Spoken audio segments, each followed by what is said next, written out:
If you're feeling emotionally drained and like your life isn't really yours because you constantly run around bending over backwards for everybody else and yet you don't get that same energy in return, then this video is for you. I'm going to be sharing exactly what happened when I stopped people pleasing, the hardest lessons that I had to learn, and why putting yourself first isn't selfish. And if you stay until the end, I'm also going to be sharing how to set boundaries that actually work so you can start living a life where you come first. For most of my life, I have put everybody else before myself. My family, my friends, relationships, my boss, even strangers, because that's what I felt I had to do to gain their acceptance, to gain their validation, to be seen as a good person, a nice person, and to be loved, to feel safe. But I did it for so long, trying to be what everyone else needed me to be, that in the process, I completely lost myself. Like most people pleasers, I started off as a parent pleaser.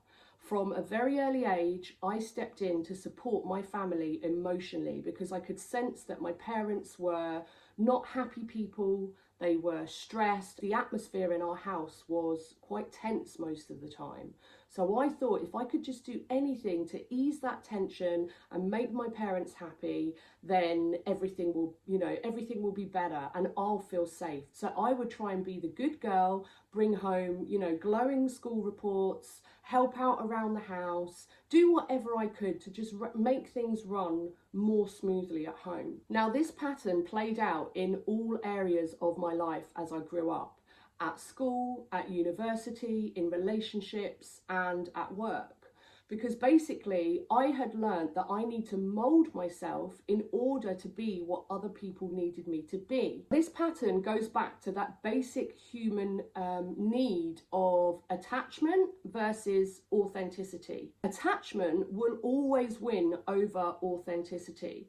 So when we're growing up, the relationship that we have with our parents or with our caregiver is under threat.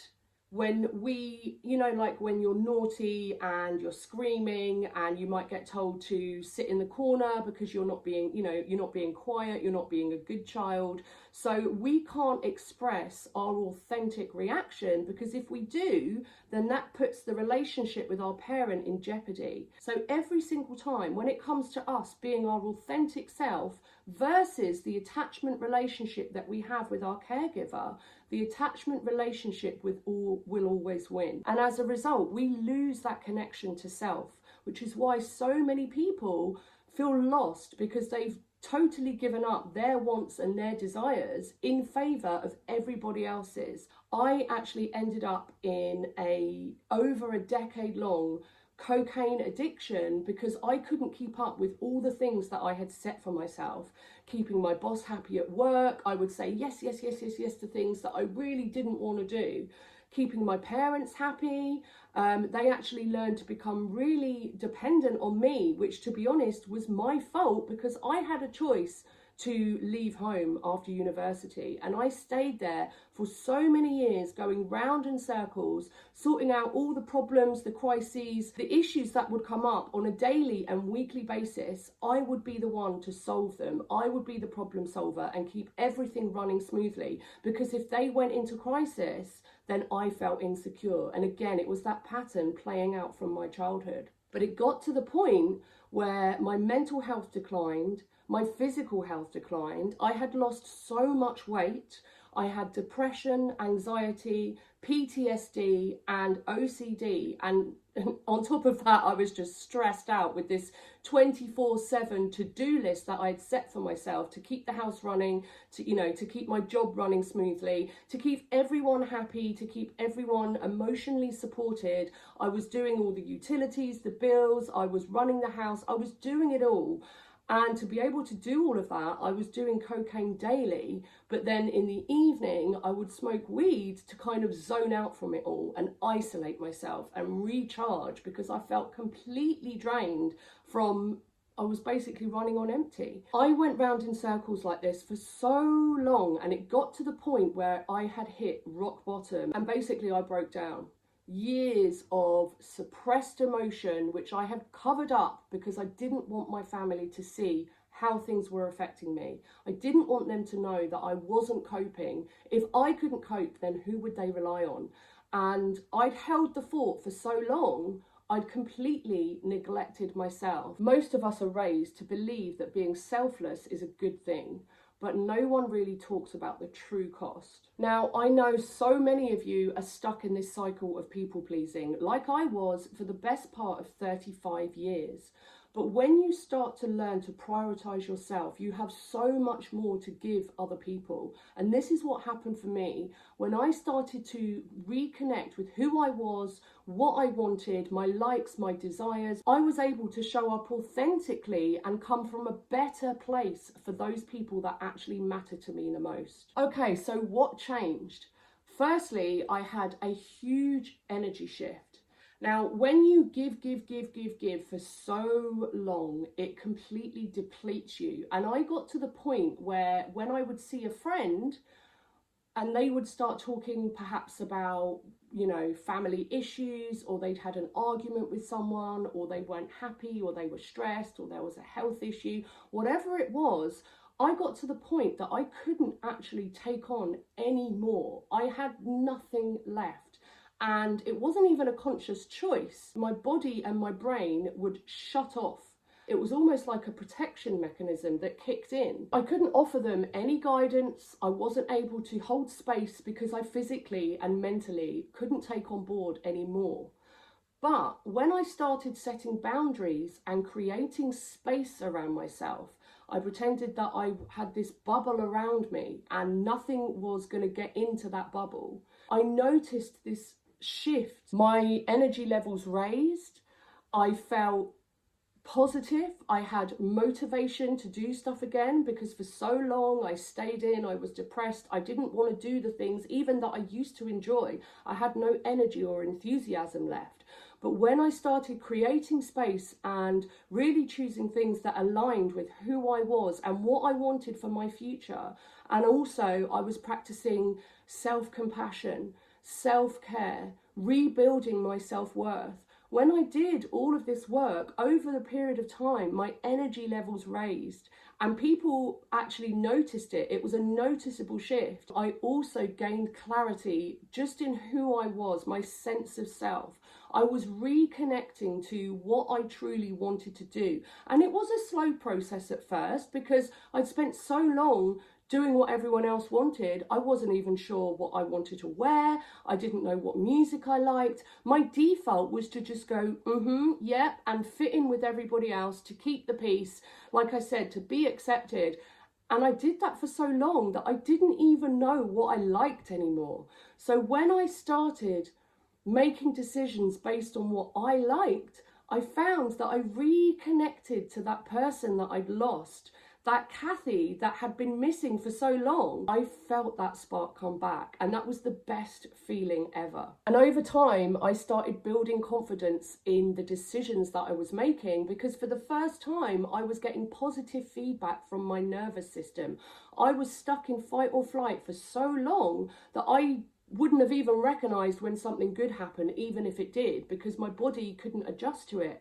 But when you start trusting yourself and you get into this positive feedback loop, it's like your inner system learns to trust you again because you're actually following through with things that make you feel good, that you want to do. And it changes you on a cellular level. It changes your energy. It changes your vibration. And once I started doing this, I was building confidence over time. It was like an upward spiral, which in itself had a knock-on effect on my relationships. I accepted toxic people into my life for so long that I didn't even recognize they were toxic. I just thought it was normal. I remember a friend said to me once, Kathy, how do you get yourself into these situations? Because a few different things had happened in a short space of time. I was in a car crash, I got bitten by a dog, I was actually held up in an armed robbery. And to me, I was just like, well, it's just one of those things that happen. And she was like, nothing ever happens to me like this. And the reason that these things happened was because I had no filter. I had no barrier. I had no boundaries. And it didn't matter who the person was, I would accept them and let them in. And that got me into a lot of sticky situations. Now, when I started making these changes in my life, stopping people pleasing, putting myself first, which was an alien feeling at first, but once you get into the rhythm of it, like I said, your body starts to trust you and it affects all areas of your life. So now I didn't accept negative energy. I didn't accept people who were in victim mode. I didn't accept people who were just stuck in their own problems and wanted someone to save them, because I had been that savior for so many people for so many years. It's almost like my brain was allergic to anything that resonated at that level, and I would only accept this higher vibrating energy where it made me feel good, positive emotions. I no longer accepted people that didn't respect me, and I could notice the patterns. Before, I might notice the pattern, but I was still too scared to say anything about it. I was still too scared to stand up for myself. I was too worried of what they might think if I actually say what I was really thinking. So I would bite my lip and not say anything. But actually, when you speak up, the right people respect you for it. And people who genuinely want the best for you and have your best interest at heart will accept that you're choosing yourself. They'll accept that you don't want to do something. They'll accept that you are prioritizing what feels good for you, and they will still be your friend. They will still be in your life. They will still love you, and they'll still be there for you. Also, because I am now in this kind of upward energy spiral, I've noticed that not only do I have better relationships and a better level of energy, I also have more opportunities coming my way, because I'm not scared to put myself forward for things that actually light me up. So just by me being me and doing what I love, it's actually opened up opportunities for me, which wouldn't have been there before, because I wasn't open to myself. So if I wasn't open to myself, then how could I be open to opportunities that align with me, that are things that actually I love doing? I don't regret a single thing about putting myself first, but what I do regret is not doing it sooner, because I felt like I could trust myself, I was connecting with myself, and I actually felt like I knew myself for the first time in such a long time. Putting yourself first can feel like a huge leap if you're used to prioritizing others over yourself. But let me tell you, it's not selfish, it's necessary. I thought if I served everybody else, met their needs, at some point I would get the same in return.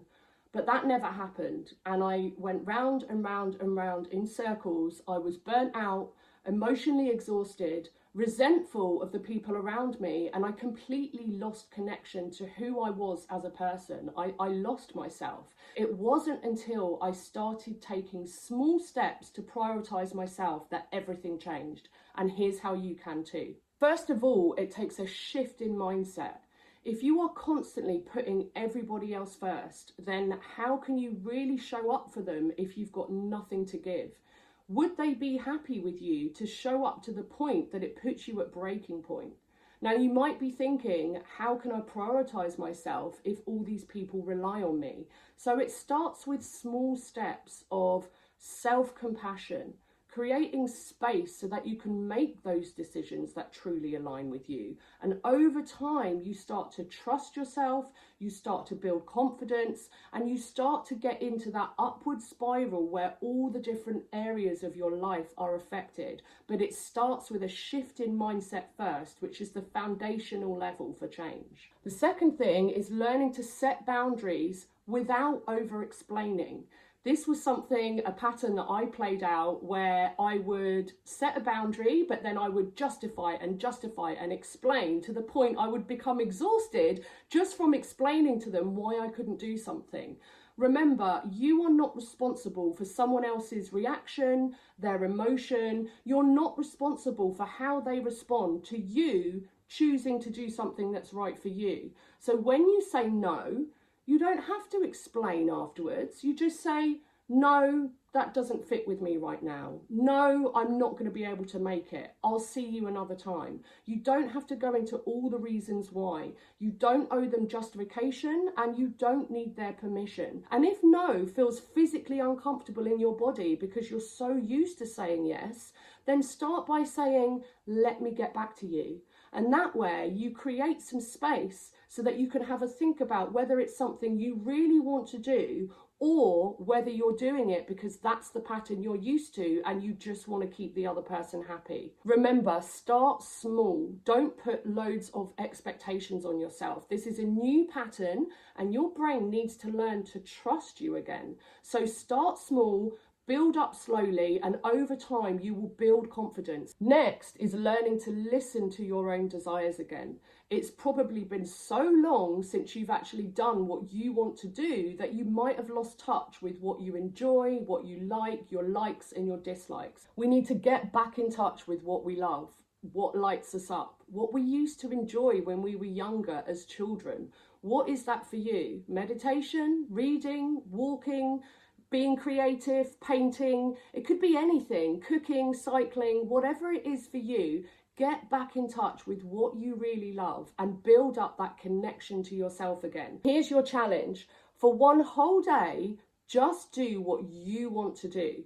So from the moment you get up in the morning, what time are you going to wake up? What are you going to do with your morning? What are you going to eat? What are you going to wear? What are you going to plan that day? Who are you going to see? What are you going to treat yourself to? After just one day, you will reconnect with yourself and start to gain clarity and enjoyment out of the small things which you probably haven't felt in a while. And lastly, let go of the fear of disapproval. When you step into your energy and your authentic self and start doing what you want to do, some people are not going to like that, and that's okay. You are not responsible for their disapproval.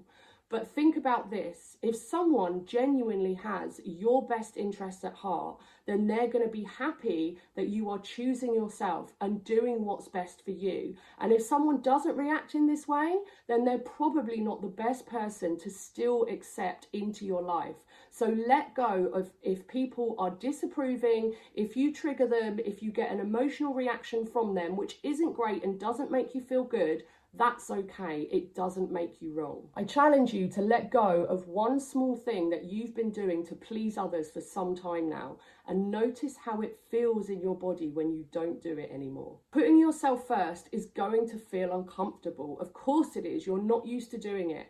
But by implementing these steps, you will start to see the power in it. You'll feel energized, you'll feel more authentic, and you'll feel more connected to the people that matter in your life. If you're waiting for permission to put yourself first, then this is it. Because trust me, when you do, everything changes. You have spent all of your life caring for everybody else, and now it's time to care for you. And when you do, the world will thank you for it because you show up as your authentic self and the person that you were put on this earth to be. Let me know in the comments, what's the one thing that you know you need to start doing for yourself? And if you're ready to stop people pleasing and take back your power, then hit subscribe because I have so much more coming your way. I hope you found this helpful. Thanks for watching and I'll see you in the next video.